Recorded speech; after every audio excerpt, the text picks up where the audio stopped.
మీరు మీ అభిమాన shows and serials TV కన్నా ముందు ఈటీవీ విన్ యాప్లో చూడండి. Download and subscribe to ETV win app. 99 రూపాయలు మాత్రమే.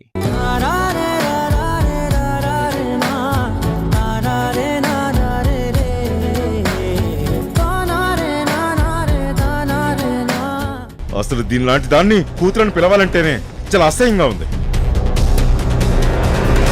దీని మొహం చూడాలంటేనే నాకు చాలా సిగ్గుగా ఉంది. ఇంకా దీన్ని వదిలేమని చెప్తావా? ఆడపిల్ల ఎంత హద్దుల్లో ఉంటే అంత అందంగా ఉంటుంది, ఎంత జాగ్రత్తగా ఉంటే ఆ ఇంటి గౌరవం అంత నిలబడుతుంది.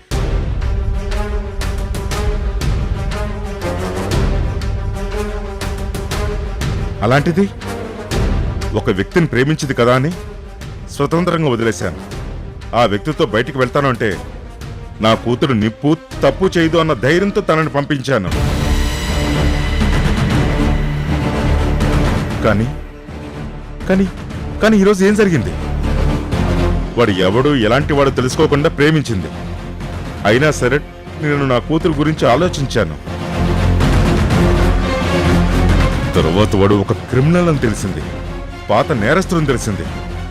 హత్య నేరం మీద ఇప్పుడు వాడు జైల్లో ఊసలు లెక్క పెడుతున్నాడు. అలాంటి వాడి వల్ల ఇది ఈరోజు తల్లిగా మారబోతుంది. చెప్పు, ఇప్పుడేం చేయమంటావు? పండగ చేసుకోమంటావా? నా కూతురు గొప్ప పని చేసిందని పరవశించిపోమంటావా? అందరినీ పిలిచి భోజనాలు పెట్టమంటావా? పీటల మీద పెళ్ళాగిపోయింది. నలుగురికి ఈ విషయం తెలిసిపోయింది. ఇప్పుడు బయట అందరూ నా గురించి ఏం మాట్లాడుకుంటారు? ఈ ఇంటి గురించే నవ్వుకుంటారు.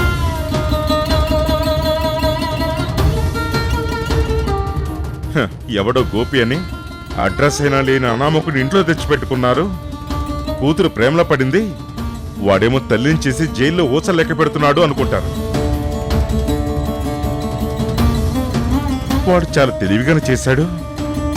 ఏ రోజుకైనా వాడే కాళ్ళు కడిగి నీళ్లు నెత్తిమీద జల్లుకుని కూతుర్నిచ్చే దౌర్భాగ్యపు స్థితి ఆదిత్య మౌరికి పట్టిందని అందరూ నా గురించి మాట్లాడుకుంటూ ఉంటే ఆ మాటలు వింటూ పొంగిపోమంటావా?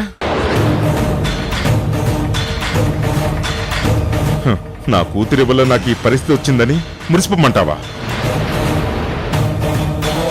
అసలు ఇలాంటి తప్పు చేసిన దాన్ని ఒక్క నిమిషం కూడా బతకనివ్వకూడదు. దీన్ని చంపి ఆ హత్య నేరం కింద నేను జైలుకి వెళ్ళటానికైనా వెనకాడను. ఇలాంటి దాన్ని మాత్రం నేను వదిలిపెట్టను. నిన్ను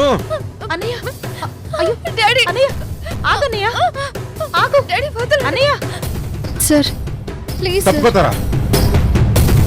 ఈ విషయంలో నువ్వు కలగజేసుకుంటే నేను నిన్ను కూడా క్షమించను. నేను ఈ కోపాన్ని తట్టుకోలేకపోతున్నాను. ప్లీజ్ సార్, నా మాట వినండి. ఇప్పుడు మీరెంత కోపాన్ని పెంచుకున్నా తర్వాత మీ మనసే బాధపడుతుంది.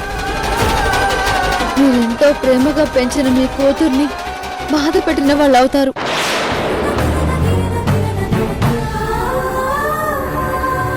ఇప్పుడు చూపించాల్సింది కోపాన్ని కాదండి, ఆలోచించాలి. ఏం చెయ్యాలా అని అందరం కూర్చొని ఆలోచించాలి. ఇలాంటి గడ్డు పరిస్థితి నుంచి ఎలా తప్పించుకోవాలా అని ఆలోచించాలి. ఇప్పుడు మీరు కొట్టినా తిట్టినా ఇంకేం చేసినా సరే జరిగిన దాన్ని వెనక్కి తీసుకురాలేం కదా.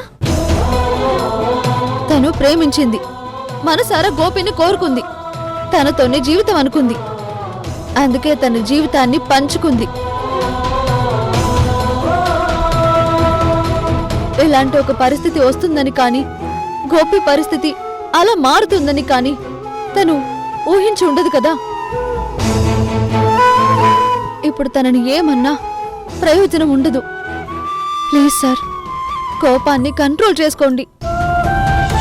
ఆవేశంలో ఏం మాట్లాడుతున్నారో, ఏం చేయాలనుకుంటున్నారో కూడా మీకు అర్థం కావట్లేదు. దయచేసి ముందు మీరు బయటికి వెళ్ళండి. కోపం తగ్గాక అన్ని విషయాలు మాట్లాడుకుందాం.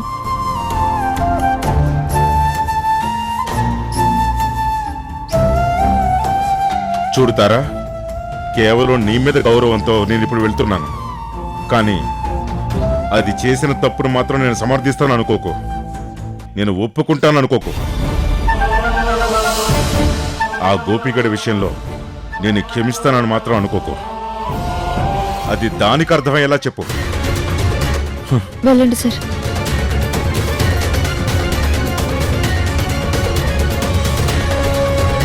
ఎంత పని చేసావు సృజన. మీ నాన్నగారు పరువు తీసేసావు కదా. ఇలాంటి పని నువ్వు చేయొచ్చా? తొందరపడినా కాలు జారే ముందు నువ్వు ఆడపిల్లవని నీకు తెలీదా? మీ బావతో నీ పెళ్లి జరిగితే నీ జీవితం బాగుంటుందని సార్ అనుకుంటుంటే ఇప్పుడు నువ్వు ఇలాంటి పరిస్థితి తీసుకొచ్చావు.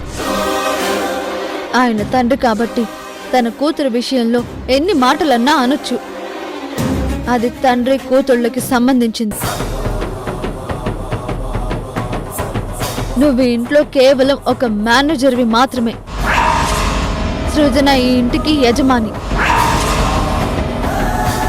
తన విషయంలో నువ్వు ఇలా మాట్లాడడం కరెక్ట్ కాదు. మర్యాదగా బయటకు వెళ్ళు.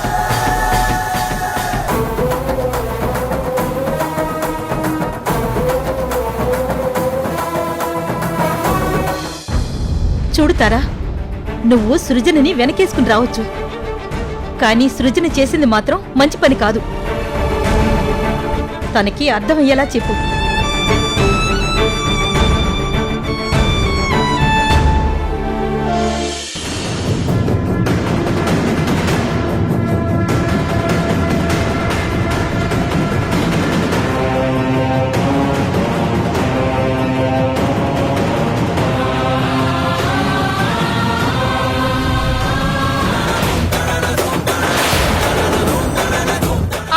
అయ్యో సార్, ప్లీజ్ ఏంటి బావా ఇది?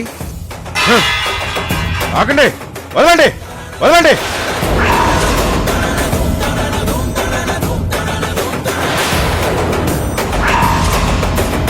ఏంటి బావా ఇది? కోపాన్ని కంట్రోల్ చేసుకో. ఇలా ఆవేశపడితే మీ ఆరోగ్యం ఏమవుతుంది? ఏంటి పిచ్చి పని? దయచేసి ఆవేశపడకండి. ఏంటి అందరూ నాకే చెప్తున్నారు? ప్రతి వాళ్ళు నాతో మాట్లాడుతున్నారు, నన్నే ఆగమంటున్నారు. నా కోపంలో అర్థం లేదని చెప్తున్నారు. ఇది అర్థం లేని కోపం కాదు. నా కూతుర్ని ఈ చేతుల మీద కాదు, నా గుండెల మీద పెట్టుకుని పెంచారు. ఎంతో అపురూపంగా చూసుకున్నాను. సృజన జీవితం ఎంతో గొప్పగా ఉండాలని ఎన్నో కలలు కన్నాను. తనకి తల్లి లేకపోయినా తల్లి తండ్రి నేనే అయ్యి నా కూతురి భవిష్యత్తు గురించి ఎంతో ఉన్నతంగా ఊహించుకున్నాను. వాడొక నేరస్తుడని తెలిసింది. అయినా సరే నా మనసు కంట్రోల్ చేసుకుని నా కూతురి భవిష్యత్తు గురించి ఆలోచించి, ఇదిగో దేవుడు లాంటి వ్యక్తిని దాని జీవితంలోకి తీసుకురావాలి అనుకున్నాను.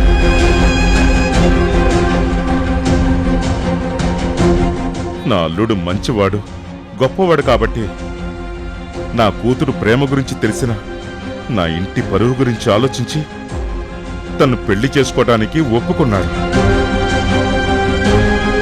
కానీ ఇప్పుడేం జరిగింది? ఆ గోపిగాడి వల్ల, ఆ దౌర్భాగ్యుడి వల్ల ఇది తల్లి కాబోతుంది. ఈ పెళ్లి ఆగిపోయింది. ఇప్పుడు నేనేం కావాలి? నా ఇంటి పరువు ఏం కావాలి? ఇంకా నేను నలుగురిలో తలెత్తుకుని ఎలా బతకాలి? ఏం చేయాలో తెలియని పరిస్థితిలో నిన్ను రగిలిపోతుంటే మీరంతా నన్ను ఆగమని చెప్తున్నారేంటి? ఎవరైనా నా ముందుకొచ్చి ఆగండి అంటే చంపేస్తాను. మావయ్య, ప్లీజ్ మావయ్య, నా మీద నీకెంతో గౌరవం ఉంది. నేనింటి పరువు నిలబెడతానని నమ్మకం కూడా ఉంది కదా. అందుకే నేను చెప్తున్నాను మావయ్య, నువ్వింత ఆవేశపడకు. ఈ కోపంలో నువ్వేమైపోతావో అని నాకు చాలా భయంగా ఉంది మావయ్య. నిన్ను కంట్రోల్ చేసుకో మావయ్య. ఇలా జరుగుతుందని కానీ, ఇలాంటి మాట వినాల్సి వస్తుందని కానీ మనం అనుకోలేదు కదా.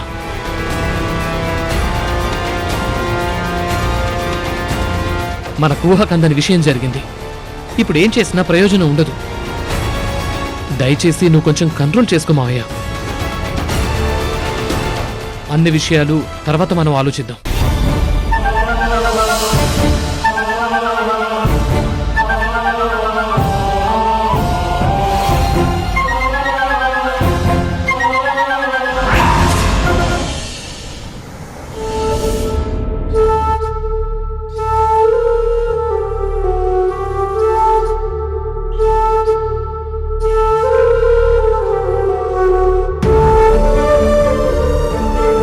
దయచేసి నన్ను ఎవరూ ఏమీ అడగండి. నేను ఇప్పుడు ఎవరికి ఏమీ చెప్పే పరిస్థితుల్లో లేను.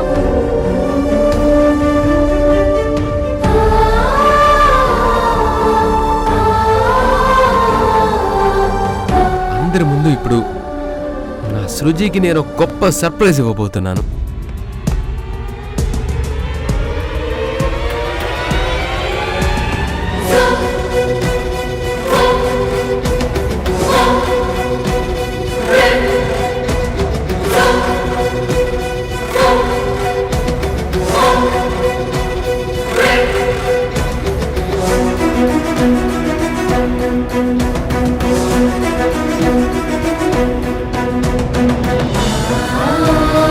చుక్కలన్నీ చందమామని చేరుకోవాలని ఆశపడ్డట్టు నేను నిన్ను పెళ్లి చేసుకోవాలని కలలు కనేవాణ్ణి.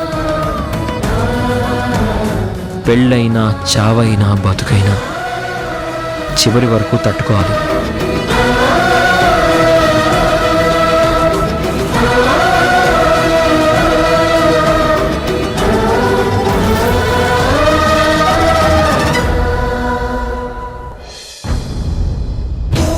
గోపి, గతంతో పాటు నువ్వు మన ప్రేమని మర్చిపోయావని అర్థమైంది. సృజన నిన్ను ప్రేమించినప్పుడు తనని నువ్వెంత గొప్పగా అర్థం చేసుకున్నావో ఈరోజు నాకు తెలిసింది.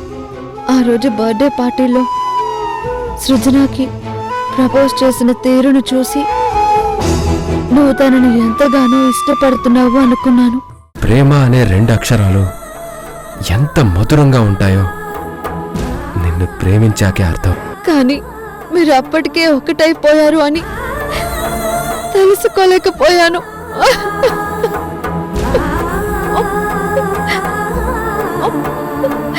మీ మనసే కాదు, శరీరాలు కూడా కలిశాయి అని ఊహించలేకపోయాను. మన ఇద్దరి మధ్య ప్రేమగానే మిగిలిపోయింది. కానీ మీ ఇద్దరి మధ్య ప్రేమ ఒక బంధంగా మారిపోయింది. నీ రూపం ఇప్పుడు సృజన కడుపులో పెరుగుతోంది. నీ రక్తానికి తను ప్రాణం పోస్తుంది. ఇక ఈ జన్మకి నువ్వు నాకొక గోపిగానే ఉంటావు. కానీ సృజనకి మాత్రం జీవితంగా మారిపోయావు. ఇప్పుడు చెప్తున్నాను గోపి, ఏం చేసైనా ఎలా ప్రయత్నించైనా నిన్ను బయటకి తీసుకొస్తాను. నిన్ను సృజనని ఒకటి చేస్తాను. సృజన డెలివరీ సమయానికి తన మెడలో నువ్వు కట్టిన తాళి ఉంటుంది. తన పక్కన నువ్వు ఉంటావు.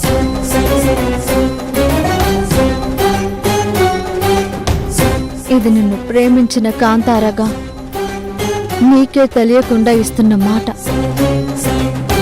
ఎలాంటి పరిస్థితులు ఎదురైనా నిన్ను మాత్రం బయటికి తీసుకొచ్చి తీరుతాను.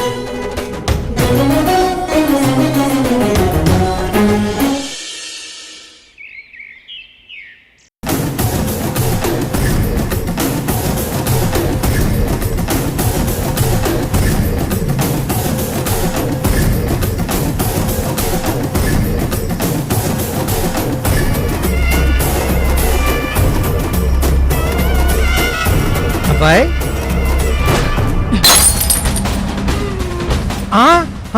అబ్బాయి అబ్బాయి అబ్బాయి అబ్బాయి నన్ను చంపేస్తావేంటి అబ్బాయి?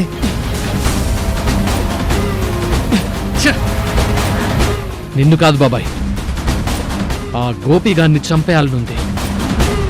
వాడు చేసిన పని తలుచుకుంటూ ఉంటే నాకు ఒళ్ళంతా మండిపోతుంది, నా మనసు రగిలిపోతుంది. మాకు అలాగే ఉందల్లుడు. వాడు అమాయకంగా కనపడుతూ ఇంత పని చేస్తాడని ఊహించలేదు. సృజనని మేడం మేడం అని పిలుస్తూ ఉంటే వాడు కనీసం సృజన నీడను కూడా తాకడు అని అనుకున్నాను. కానీ ఏకంగా తల్లిని చేస్తాడని ఊహించలేకపోయాను. అదే కదా, నోట్లో వేలు పెడితే కొరకలేనట్టుగా ఎంత అమాయకంగా నటించాడు. అలాంటిది పెళ్లికి ముందే సృజనని తల్లి చేశాడంటే వాడు మామూలోడు కాదు, వాడు గుండెలు తీసిన బంటు. అలాంటి వాడి గురించి ఏం చెప్పాలో కూడా అర్థం కావట్లేదు. ఇంకాపండి. నా ముందు వాడి గురించి మాట్లాడారంటే నీ ప్రాణాలు తీసేస్తాను. నా మరదలు నీడ కూడా వాడి మీద పడకూడదు అనుకున్నాను. కానీ వాడు నా మరదల్ని శారీరకంగా దగ్గర చేసుకున్నాడు. ఏం మాట్లాడాలి, ఎలా మాట్లాడాలి? నా ప్లాన్ మొత్తం రివర్స్ చేశాడు. సృజన నా సొంతం అనుకున్నాను. నేను తనని మంచి మాటలతో నమ్మిస్తూ నాకు దగ్గర చేసుకోవాలి అనుకున్నాను. తన మనసు మార్చేసి నా రూపానికి ప్రతిరూపం తన కడుపులో పెరగాలి అనుకున్నాను. కానీ గోపి పెళ్లికి ముందే నా సృజనని మొత్తం దోచేసుకున్నాడు. ఇప్పుడు వాడి రూపం తన కడుపులో పెరుగుతుంది. ఇప్పుడు సృజన మనస్సు ఎలా మారుతుంది? ఇప్పుడు మామయ్య కూడా ఏం ఆలోచిస్తాడో తెలియట్లేదు. నా ప్లాన్ మొత్తం తలకిందులు చేసిన గోపిని వెంటనే చంపేయాలి బాబాయ్. అప్పుడు నా కోపం చల్లారుతుంది. అలా అంటావేంటల్లుడు? వాణ్ణి చంపేయడానికి వాడు ఏ గెస్ట్ హౌస్ లోనో లేడు, పోలీస్ స్టేషన్లో ఉన్నాడు. జైల్లో పోలీసుల సమక్షంలో ఉన్నాడు. ఇప్పుడు వాణ్ణి కలవడానికి కూడా మనకు కుదరదు. వాణ్ణి నేను చంపకపోతే నా ఎదురుగా ఉన్న మిమ్మల్ని చంపేస్తాను. నా కోపం తీరాలంటే ఎవరో ఒకరిని చంపాలి. నేను ఎవరో ఒకరిని చంపేసి నా కోపాన్ని చల్లార్చుకోవాలి. లేదంటే నేను ఉండలేను. మోహన్, వీడి ఆవేశం చూస్తుంటే మన ప్రాణం తీసేలా ఉన్నాడు. ఇప్పుడు ఏం చేద్దాం? వస్తుందా? వాణ్ణి రెచ్చగొట్టే ఆలోచనలు ఏం చెప్పకు. ముందుగా వాణ్ణి పడుకోబెట్టాలి.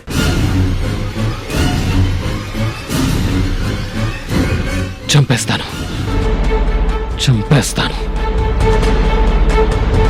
అబ్బాయి, నువ్వేం ఆవేశపడకు. ఏయ్. మందు తీసుకొచ్చాను.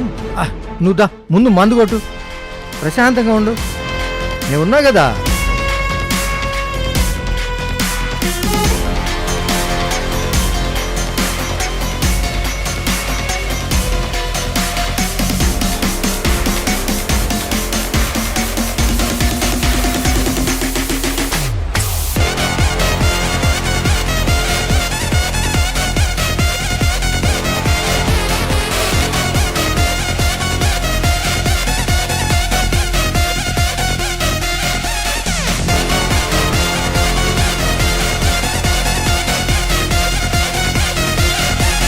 రే గోపి, నేను చంపేస్తా.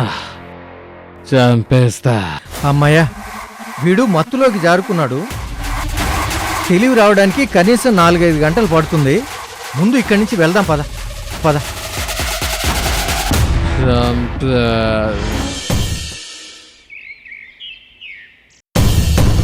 చీ, నీ దరిద్రం అందరికీ అంటుకుంది. మోహన్, ఏంటి నన్ను దరిద్రం అంటావేంటి? లేకపోతే ఇంకేంటి? నువ్వు ఏ ప్లాన్ చేస్తే ఆ ప్లాన్ అట్టర్ ఫ్లాప్ అవుతుంది. మోహన్, నువ్వు నన్ను ఇన్సల్ట్ చేస్తున్నావు. కొత్తగా ఏం చేయక్కర్లేదు, మొత్తం నువ్వే ఇన్సల్ట్ అయ్యావు. నువ్వేసిన ప్లాన్ ఒక్కటైనా ఫలించిందా? మొదట గోపి అమాయకుడు, మన చెప్పు చేతుల్లో పెట్టుకోవచ్చు, అప్పుడు ఈ ఆస్తి మీద ఆధిపత్యం మనకే వస్తుంది అన్నావు.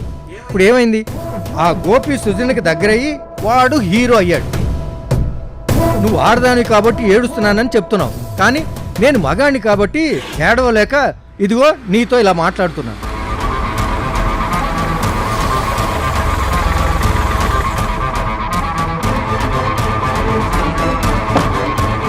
ఈవిడొస్తుందండి? కొంపతీసి జైల్లో ఉన్న గోపి సృజన తల్లైంది, వెళ్ళి పలకరించండి పంపించిందా? నీ తెలివి ఇలా ఉంది కాబట్టే మన పరిస్థితి ఇలా మారిపోయింది. ఈరోజు పెళ్లి కదా, ఆమెను రమ్మని చెప్పారు. అందుకనే అక్షింతలు వేయడానికి వచ్చింది. పద. నమస్తే మేడం. నమస్కారం. ఏంటి పెళ్లికని వచ్చారా? అవునండి, పెళ్ళైపోయిందా? లేదండి, పెళ్లి ఆగిపోయింది. సృజన తల్లి కాబోతుందన్న విషయం మన మధ్యలోనే ఉంచుదాం. సృజనని నేను పెళ్లి చేసుకుంటాను. అమ్మా సృజన, సృజన రామ్మా. సృజన, నీకు బావకి తొందరలోనే పెళ్లి చేస్తాను.